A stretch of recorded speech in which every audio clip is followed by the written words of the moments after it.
The theme is quite simple. It's that lots of tiny little interactions often contribute to extraordinary moments.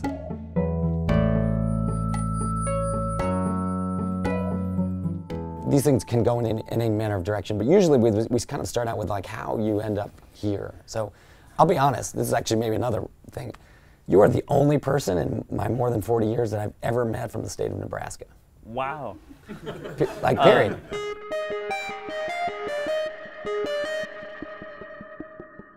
So I grew up on a farm in Nebraska, like literally in the middle of cornfields, irrigated when I was young. That was my job. One of the nice things about growing up on a farm is, you know, there's machinery and tools and wood, and so I was always building things. When I was a sophomore in high school, we had programming on Apple IIs, basic, and I loved it. I thought, this is for me. This is what I want to do. I just always thought I would start companies or start a company. I don't know why I thought that. I think it was a desire for two things. One is to break out of this world I was in. I never felt like I fit there. I wasn't at heart a Nebraska boy who was into hunting and football. And two was that I love creating things. This desire to create things, start a business, and computers seemed to go together. Found out about the internet in like 1993, and told my friends we should do stuff with the internet.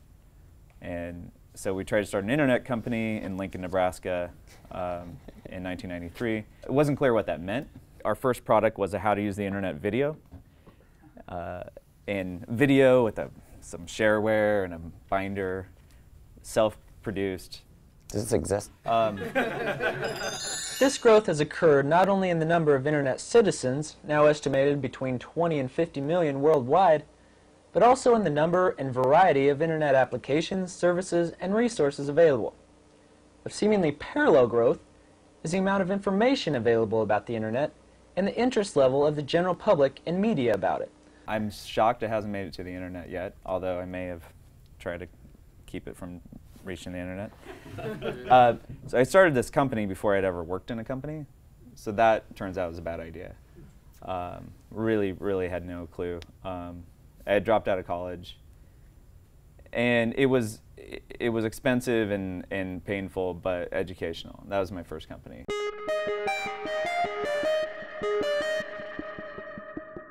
Through Blogger, and by the time I got to Google, I had spent many years in entrepreneur land, scrapping together whatever I could with low expectations and high optimism, but just sort of like a win was, you know, paying the rent. It was late 2002. We were sort of this 4 years into bootstrapping Blogger, and things were kind of looking up. We had an offer on the table for more funding. So feeling great, Google calls and says, hey, we should chat. And again, being very naive, I thought, well, Google wants to do business with us. And this was a very different internet. This is a different Google. This is a search company that was hugely respected. They were private. They were known as a search company. They were known for great engineering. We had no idea what they wanted with us. And they said, well, you know, you're 6 people. We're Google. I think at the time there were like 600 people, which seemed big. But they were like, it doesn't really make sense for us to do business with you, but maybe you could come and join us. And I was taken aback by that, and I was like, well, all right, let's think about that. And it wasn't an easy decision at all, but obviously ended up deciding to do it. And we get there, and they really had no plan whatsoever for us. We thought, I didn't ask enough questions, but I thought this was part of some plan. And it really didn't seem to be part of any plan at all. And the great thing about what Google did with Blogger is they didn't kill it, which happens most of the time, I think, when something big acquires something tiny. They basically left us on our own to sink or swim inside the Google, and I wasn't particularly great at understanding how to navigate what's not a big company but seemed to me like a big company. And but we survived. They didn't kill us. Eventually, Blogger grew and grew enough and was secure enough. I felt like my work was done there.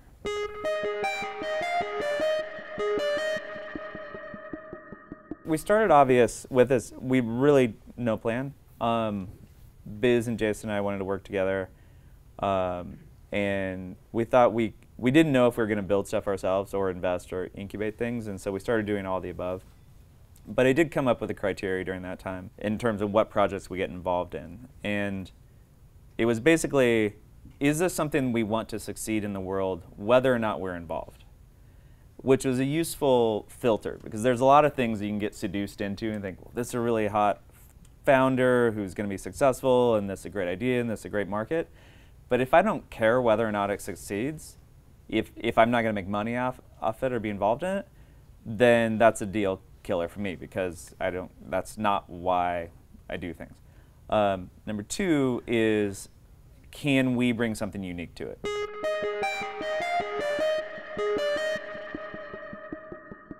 My formula for entrepreneurial success was to love those you're close to. And this is partly me being an old guy with a family now. I have 2 kids, a 3-year-old and a 9-month-old. And I have had to figure out how to balance that over time. During my blogger days, like first 10 or 15 years of my career, I was one of those guys who did nothing but work. Like 24/7, pulled all-nighters 2 or 3 nights a week, slept in the office. The method for success, I think, when you're young and naive and broke and have no connections, is it has to be a combination of luck and brute force. And hopefully as you get older and you want to have something else in your life, then you can have a little finesse and trade off some brute force for some finesse. A technique I started recently is, instead of going to the gym first thing in the morning, I will go in mid-morning or mid-afternoon, because there's, I think the overall energy level pays off more, because in the morning I'm relatively fresh, focused anyway, so it's a good time to focus and think. And so I'd rather not be at the gym. So I'll work for a couple hours, but since we're very close to the gym, go over to the gym, then mid-morning, instead of having the mid-morning lull, and then come back totally refreshed, feeling great, or do the same thing in mid-afternoon. So just energy management techniques is a huge thing too. I know it's going back to the hours worked, is knowing when you're experiencing decreasing returns is very important, and something I think you get more sensitive to as you get older. Like the things that everybody knows you should do, but I certainly didn't know, from like eat breakfast. So these things, I think they multiply your productivity in those focused hours you work.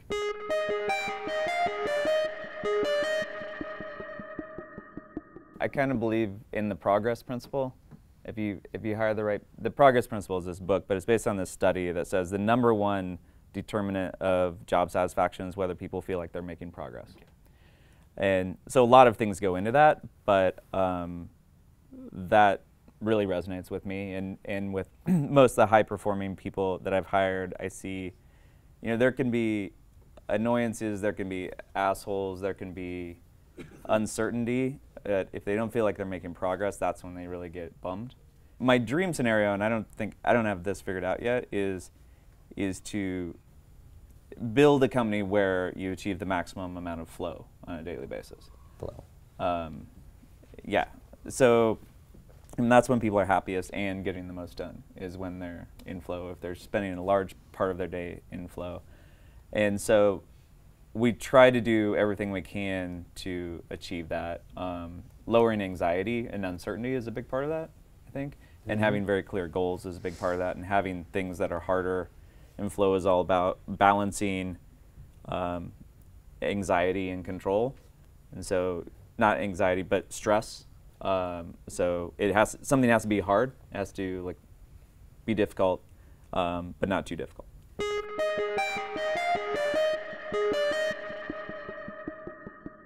It's not shocking when you go back to Nebraska and you have, let's say, the shoes and the socks and Japanese clothes. Like they saw this coming from your sort of otherness. Yes. Yeah. Yes. Yeah. I was always weird.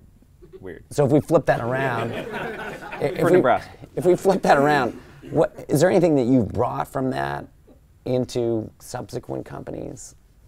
Brought from Nebraska? Yeah.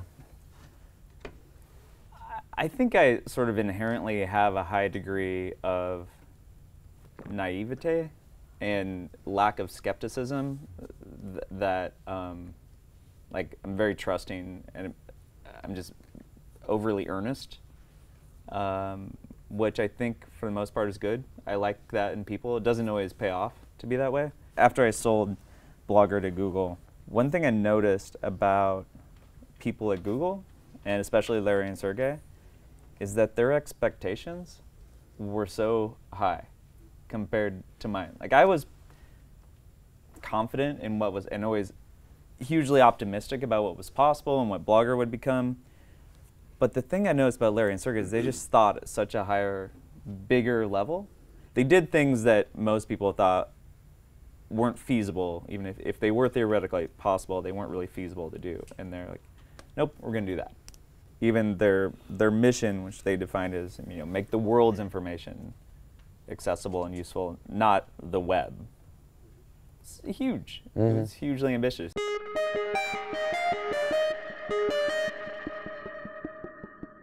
I've done both.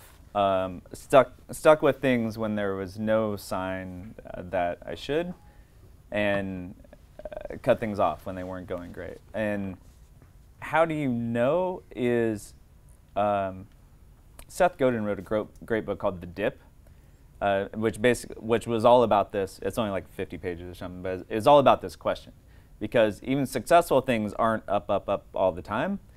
And he describes the dip is you're going up and then you go down a little bit, and you have to know, is that the trough before success, or is that, I think he calls it a cul-de-sac. Basically, you're done. And so you're always going to hit that point. And the only way I've learned to figure it out is, it sounds cliche, but is to go with your gut. I think it's kind of problematic how data-driven so many companies are today, as crazy as that sounds.